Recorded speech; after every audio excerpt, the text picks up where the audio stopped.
I wanted to speak a little bit about the ongoing discussion about the draft statute on the Association of Serb Majority Municipalities. I want to reiterate, I do not have new points to make here, but I think it's important to restate the U.S. policy here.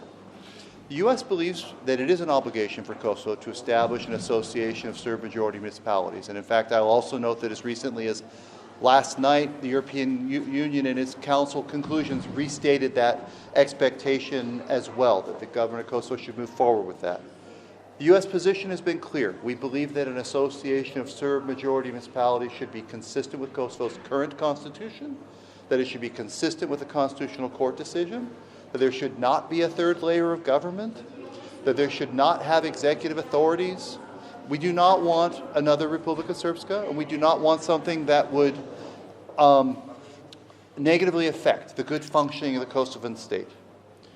I note that the government of Kosovo received a draft from Miroslav Lajčák, the EU Special Representative, together with representatives of Germany, France, Italy, and the United States.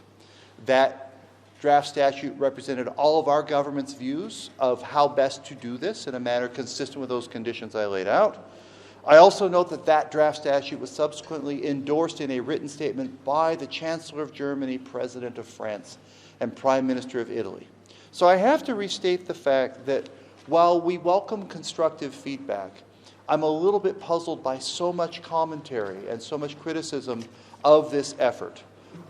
We think focus should be on how can Kosovo move forward with seeing this draft adopted and moved to the Constitutional Court.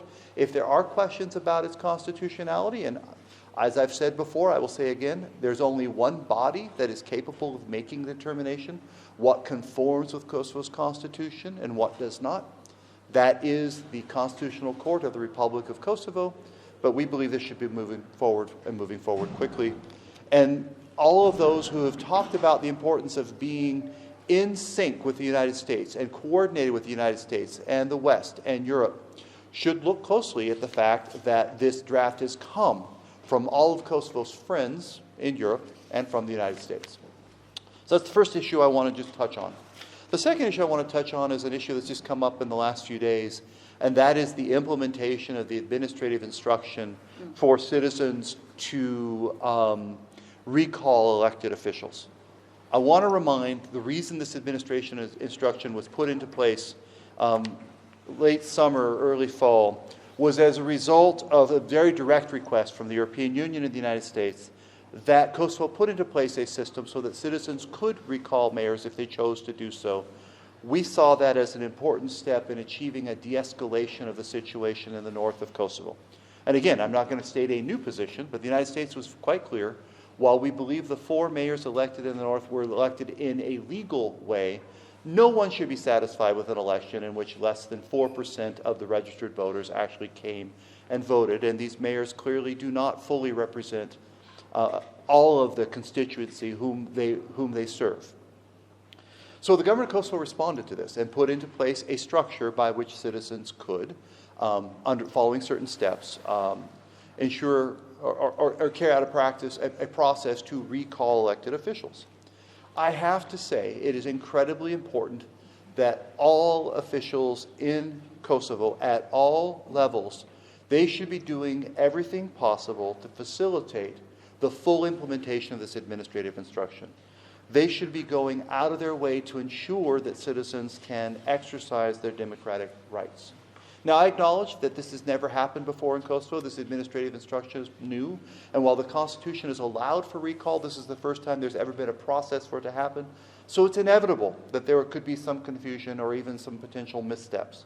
But I have to be clear what the expectation of the United States is, which is citizens have a democratic right, if they wish to follow it, to begin a process and to carry out a process for elected officials to be recalled. There are a number of requirements for that to happen, but we fully expect the central government and officials at all levels to do everything possible to be as flexible as possible, consistent with the law, to ensure that citizens can exercise their democratic right. And we are very concerned if anyone is not showing that understanding and flexibility. So that's what I wanted to say at the top. I'm happy to take any specific questions people might have. Ambassador, the opposition in Kosovo has said that it is worried about the draft status presented to them. Is this draft prone to a change? I don't, that is a question for Miroslav Lajčák. I believe Miroslav Lajčák has told the government of Kosovo and others that he's of course open to feedback. But I believe Mr. Lajčák and his team, with support from the United States and others, worked pretty closely on this draft to ensure that it did meet all those requirements I laid out. So I think the question is there room for improvement? Possibly, but that we also can't be so stuck on specifics to lose the momentum and the importance of moving forward with the association. Mr. Ambassador, how close you're following the energy issue? Having said that, when does the whole process start, and what would be the specific role of Electoral Server, and what would be your message to the citizen in general?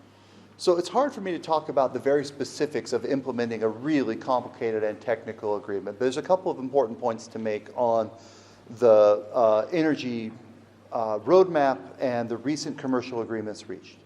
As part of the EU-facilitated dialogue, which the United States has fully supported, Kosovo and Serbia reached agreement last June of 2022, on a roadmap for changing the status of the North so that customers receiving electricity would be billed, as they are in any other country in the world, for the energy they consume. That is the right thing, and my understanding is most of the residents of the North understand and accept that appropriately they should be paying for the electricity they consume.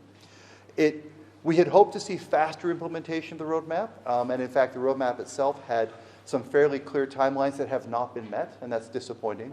But we're delighted that this really important step of a commercial agreement now between KEDS and Electrosever has been achieved.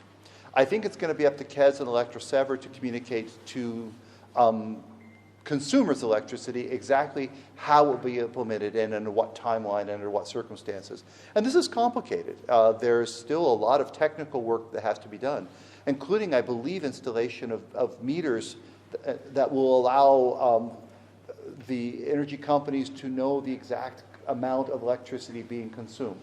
So I can't speak to timelines. I can speak to our commitment and support to seeing this process go forward, our belief that it is very appropriate that consumers of electricity actually pay for the use of that electricity, also our expectation and understanding that this will be a fairly significant change, and so it needs to be rolled out in a way that is clearly understood by all and in a way that reflects some patience in solving what is a complicated technical issue. We have time for one more question.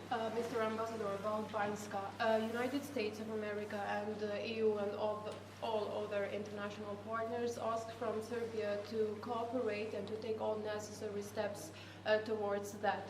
Since Milan Radojic and others are now wanted persons from Interpol, do you think that this is the last test for Serbia to extradite Radojic, or if it doesn't do so, is the United States and other international partners, are they in fact going to take any measures or any sanctions against Serbia? And another one... Can we just stop there? Because I won't be able to remember the next question. Okay. And you asked me a long one. It is linked with Banjska, so okay. Let me answer this first, and we'll see if we have time for a follow-up. So just on Banjska, let me say a couple things I've said before, but that absolutely merit repeating. We condemn what happened. I've expressed on a personal basis and on behalf of the United States our condolences both to the people of Kosovo and of course to the Bunjaku family directly for the loss of Mr. Bunjaku. That should have never happened. A police officer should not be killed in the line of duty fulfilling his responsibilities. With regard to the question, Mr. Radojic, I would just say what I've said all along. The United States believes that all of those responsible for this criminal attack need to be held accountable, and we expect that to happen, and we've made that clear to authorities in Serbia. Now, I can't speak to exactly how Serbia will or won't respond to an Interpol red notice, but I will note one of the premises to your question I believe to be incorrect. A red notice simply asks governments potentially to arrest someone on the basis of one country's legal process. But there are a number of times when, on the basis of a red notice, in many countries, a given government determines that it will not take action to extradite on the basis of a red notice. There has to be extradition treaties in place. There has to be a lot of other conditions. So I'll repeat what our expectation is. Our expectation is that those responsible for this attack will be held accountable, and we've made that very clear to Serbian authorities and other authorities as well. I ask that because you just asked from Serbia to cooperate. And my second question towards this is that EU accepted that they did not accept a report only from Kosovo authorities about what happened in Banjska, but from other allies too. Did the United States or KFOR, NATO send their report, and what is being said on that report about Banjska and what happened really on September 24th? As I've said many times, the United States also is very interested in what happened in Banjska on September 24th. And we have been doing our own assessment of that, largely relying, but not solely, on information provided by the government of Kosovo. That assessment is still underway and still concluding. So I will just repeat our view. Those responsible for this attack need to be held accountable. We've made that very clear. That continues to be our position. But did you send a special report? I'm going to end it there. Thank you very much. Thank you. Yep.